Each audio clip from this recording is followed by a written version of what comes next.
আজকে আলোচ্য বিষয় হলো ইকোনমিক ডেভেলপমেন্ট বা অর্থনৈতিক উন্নয়ন। এই অর্থনৈতিক উন্নয়নের কারণেই পৃথিবীতে কোনো দেশকে উন্নত দেশ বলা হয়, কোনোটি উন্নয়নশীল, কোনোটি অনুন্নত ইত্যাদি। তো সে কারণেই আজকের পৃথিবীর সবগুলি দেশই অর্থনৈতিক উন্নয়ন চায় যেন তারা উন্নত দেশ হিসেবে পরিণত হতে পারে। এখন প্রশ্ন, ইসলাম কি অর্থনৈতিক উন্নয়ন চায় এবং ইসলামী আদর্শ কি ইকোনমিক ডেভেলপমেন্ট পক্ষে সহায়ক? এটা হলো বিরাট প্রশ্ন। তো এ বিষয়ে আলোচনা করতে গেলে প্রথমেই আমাদের দেখতে হয় যে অর্থনৈতিক উন্নয়ন কাকে বলে।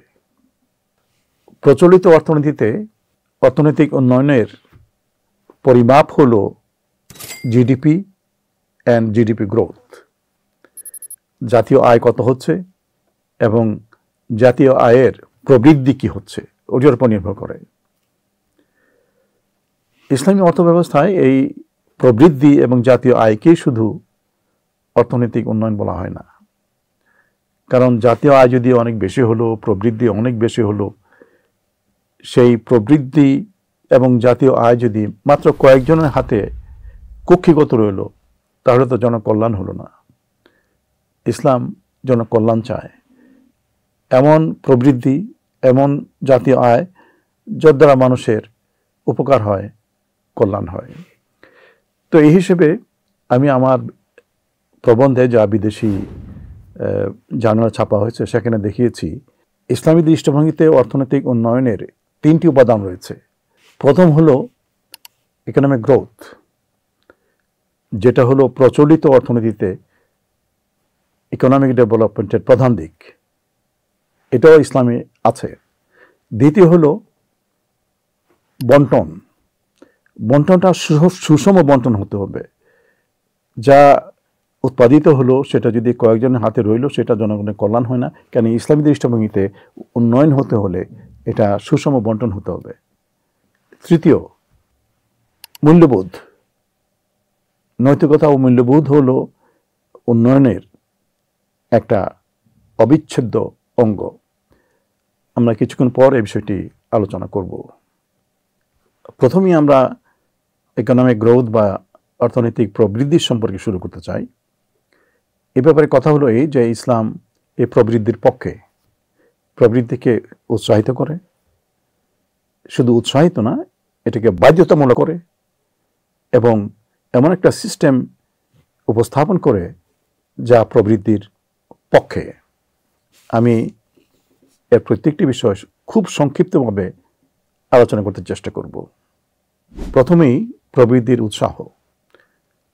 ইসলাম ইকোনমিক গ্রোথকে, ইকোনমিক অ্যাক্টিভিটিকে নিরুৎসাহিত করে না, বরং উৎসাহিত করে। কোরআনে আল্লাহ তাআলা বলেছেন, ফাইদা কুদিয়াতুস সালাতু ফান্তাশিরু ফিল আরদি ওয়াবতাগু মিন ফাদলিল্লাহ। যখন নামাজ শেষ হয়ে যায় তখন তোমরা দুনিয়াতে ছড়িয়ে পড়ো এবং আল্লাহর দেওয়া জীবিকা অন্বেষণ করো। এখানে অর্থনৈতিক কর্মকাণ্ডকে উৎসাহিত করা হয়েছে। এবার বলতে চাই, শুধু উৎসাহ না, এটাকে বাধ্যতামূলক করা হয়েছে। এ প্রসঙ্গে আমি প্রথমে একটা হাদিস উল্লেখ করতে চাই। রাসূল সাল্লাল্লাহু আলাইহি ওয়াসাল্লাম বলেছেন, তলাবু কাসবিল হালাল ফারিদাতুন বাদাল ফারিদা। যে ফরজ যে ইবাদতগুলো, তার পরের ফরজটা হলো হালাল রিজিক অন্বেষণ করা। মানে হালাল রিজিক অন্বেষণ করা শুধু অনুমতি না, শুধু উৎসাহ নয়, বরং এটাকে বাধ্যতামূলক করা হয়েছে, এটা ফরজ। এরপর বলা হয়েছে যে শিল্পায়ন, ইন্ডাস্ট্রিয়ালাইজেশন, এটা হলো ফরদে কেফায়া। ফরদে কেফায়া হলো সমাজের পক্ষ থেকে কেউ যদি এই জিনিসটা করে, যা সকলের প্রয়োজন মিটে যায়, তাহলে সবার পক্ষ থেকে এই ফরজ আদায় হয়ে গেল। কিন্তু কেউ যদি না করে, তাহলে গোটা সমাজ, গোটা জাতি এটার জন্য দায়ী হবে। মানে শিল্পায়ন, এটা ফরজে কেফায়া, বাধ্যতামূলক। এরপরে বলা হয়েছে আমাদের দেশে এবং যে কোনো দেশে যে সমস্ত রিসোর্সেস আছে তার পূর্ণাঙ্গ ব্যবহার করা লাগবে। একটা হাদিস আমি উল্লেখ করতে চাই যে রাসূল সাল্লাল্লাহু আলাইহি ওয়াসাল্লাম বলেছেন, তোমার হাতে যদি কিছু বীজ থাকে, কৃষি বীজ থাকে, আর দেখো যে কিয়ামতের সিংহায় ফুৎকার দেওয়া হয়ে গেছে, তখন তুমি উঠে দাঁড়াবার আগে এই বীজটা রোপণ করে নাও। আমরা জানি যে কিয়ামত হয়ে গেলে এই চারাও আমরা পাবো না, এতে কোনো উপকারও পাবো না, কিন্তু রাসূল সাল্লাল্লাহু আলাইহি ওয়াসাল্লাম বলেছেন তখনও কোনো জিনিসকে আনইউজ রাখা যাবে না, রিসোর্সেস ইউটিলাইজ করা লাগবে। বলা হয়েছে কারো যদি কোনো অর্থ থাকে তাহলে সেটাকে সে ভোগ করবে, না হলে সেটাকে বিনিয়োগ করবে, ব্যবহার করবে। অন্যত্র বলা হয়েছে কারো যদি কোনো জমি থাকে সেটা সে ডেভেলপ করবে। সে যদি সেটা ডেভেলপ না করে তাহলে রাষ্ট্র সেটাকে অধিকার করে নেবে এবং তাদেরকে দেবে যারা এটা ব্যবহার করতে পারে এবং এটাকে ডেভেলপ করতে পারে। তো কাজেই এখানে বাধ্যবাধকতা বোঝা গেল যে রিসোর্স যেটা আছে সেটাকে ব্যবহার করা লাগবে, অর্থনৈতিক উন্নয়ন লাগবে। অর্থনৈতিক উন্নয়নের জন্য সব রিসোর্সের অপটিমাম ইউটিলাইজেশন হওয়া দরকার, সেটা এখন বাধ্যতামূলক। আমি দুটি কথা বললাম। ইসলামী আদর্শে ইকোনমিক গ্রোথকে উৎসাহিত করা হয়েছে এক। 2 নম্বর হলো ওইটাই যে শুধু উৎসাহ না, এটাকে বাধ্যতামূলক করা হয়েছে। 3 নম্বর কথা হলো এই যে এই অর্থনৈতিক উন্নয়নের একটা সহায়ক ব্যবস্থা দেওয়া হয়েছে। যেমন অর্থনৈতিক উন্নয়নের জন্য শ্রমিক দরকার, উদ্যোক্তা দরকার, দক্ষতা দরকার। ইসলাম এটাকে বাধ্যতামূলক করেছে যে প্রত্যেকে শিক্ষা গ্রহণ করবে, দক্ষতা অর্জন করবে, নৈতিক হবে এবং তারা নিজে কাজ করে নিজের কাজ থেকে সে ভক্ষণ করবে, অন্যের উপর হাত পাতবে না। মানব সম্পদকে 2টি শ্রেণীতে এখানে ভাগ করা হয়েছে। একজন হল যারা নাকি শ্রম দেবে, কাজ করবে, আর একটা হলো উদ্যোক্তা, এবং তাদের যে দক্ষতা সৃষ্টির ব্যবস্থা করা হয়েছে সেই সুযোগ দেওয়া হয়েছে। এরপর আছে ক্যাপিটাল। ক্যাপিটালের জন্য সেভিং দরকার।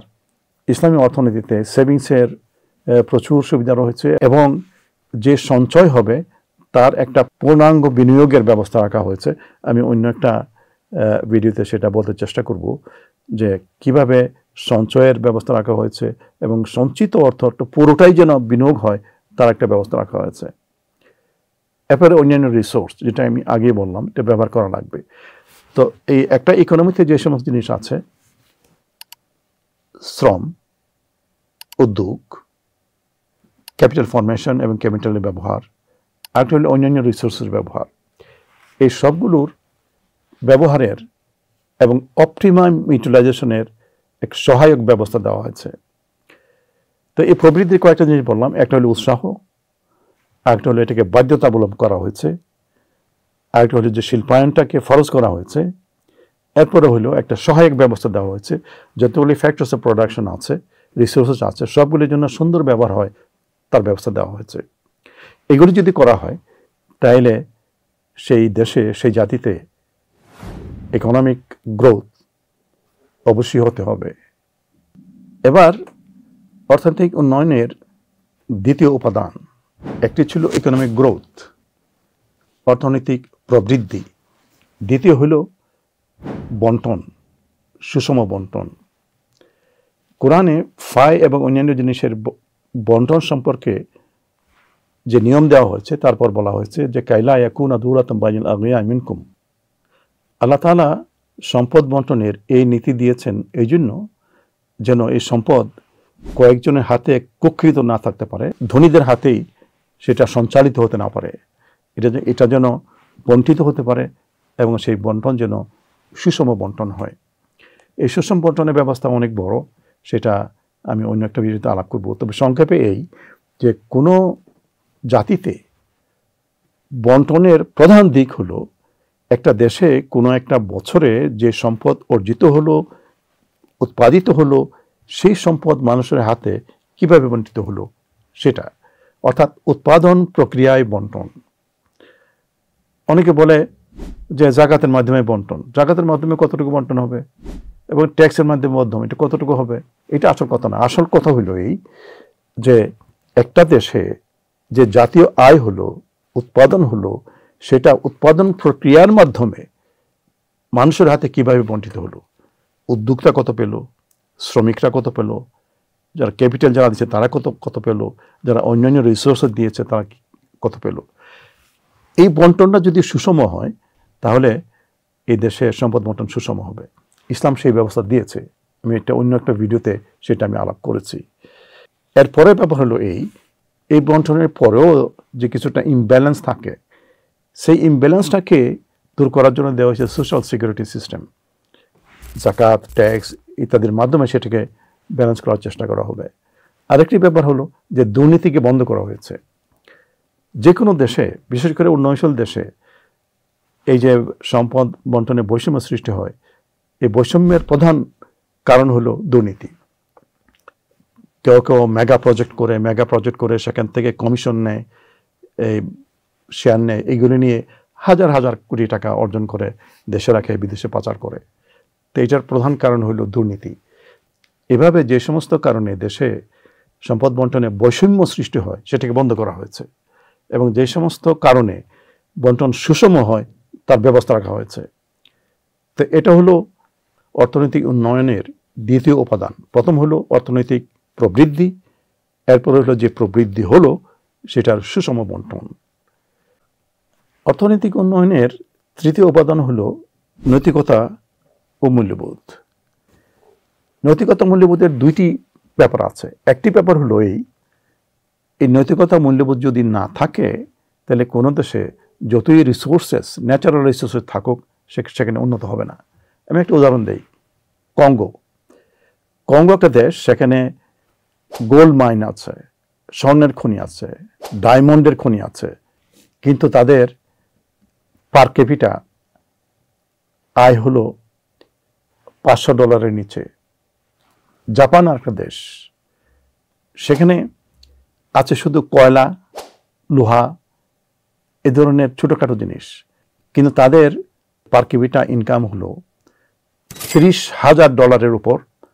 আর যদি পারচেসিং পাওয়ার প্যারিটি হিসাবে ধরি তাহলে সেটা দাঁড়ায় $50,000 উপর। দেখুন দুইটা দেশ, একটা দেশ সেখানে ন্যাচারাল রিসোর্সের মাধ্যমে তারা অত্যন্ত রিচ, সমৃদ্ধ, কিন্তু তাদের জাতীয় আয় কম। কেন? সেটা হলো দুর্নীতির আখড়া, কোনো কিছু করতেই পারে না। আর জাপান, সেখানে একজনের পয়সা আরেকজনে একটু হরণ করবে না। এই দুর্নীতির না থাকার কারণে জাপান উন্নত, যদিও তাদের ন্যাচারাল রিসোর্সেস তেমন নাই। আর এই দুর্নীতির কারণে কঙ্গো, তারা অনুন্নত এবং গরিব দেশ, সেখানে দুর্নীতির আখড়া রয়েছে এবং নৈতিকতা মূল্যবোধের অভাব রয়েছে। এটা হলো দুর্নীতি অর্থনৈতিক উন্নয়নে বাধার কথা। আরেকটা হলো অর্থনৈতিক উন্নয়ন যদি হয়েও যায়, এরপরও যদি সেখানে নৈতিকতা মূল্যবোধ না থাকে, সেখানে দেখা দেবে চরম বিশৃঙ্খলা, অরাজকতা, অন্যায়, অত্যাচার, অশ্লীলতা, সমাজে ভাঙ্গন, পরিবারে ভাঙ্গন, মাদকতা, যেগুলি দিয়ে সমাজে শান্তি বিনষ্ট হয়। একটি নেশার কথাই ধরুন, এই নেশার মাধ্যমে মানুষের মানসিক শান্তি, দৈহিক শান্তি, পারিবারিক শান্তি, সামাজিক শান্তি বিনষ্ট হয়। এই নেশার সাথে ধনের একটা ওতপ্রোত সম্পর্ক রয়েছে। যখন ধন বেশি হয়, সেখানে যদি নৈতিকতার কোনো বাধ্যবাধকতা না থাকে, সেখানে চরম বিশৃঙ্খলা এবং এই নেশাজনিত উচ্ছৃঙ্খলা দেখা দেয়।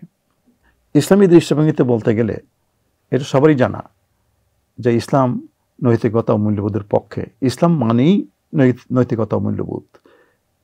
তো যেই নৈতিকতা ও মূল্যবোধের অভাবে অর্থনৈতিক উন্নয়ন হয় না, সেটা ইসলামে নিষিদ্ধ। সেখানে ঘুষ খাওয়া যাবে না, অন্যের হক নষ্ট করা যাবে না, লা তাকুলু আমওয়ালাকুম বাইনাকুম বিল বাতিল, একে অন্যের ধন সম্পদ নিও না, জাতীয় সম্পদ নষ্ট করো না, চুরি করো না, হাইজ্যাক করো না, এবং ভোগের ক্ষেত্রে শুধু তাই তোমরা ভোগ করতে পারো যেটা একটা মানুষ, পরিবার, সমাজকে শান্তি দেয়।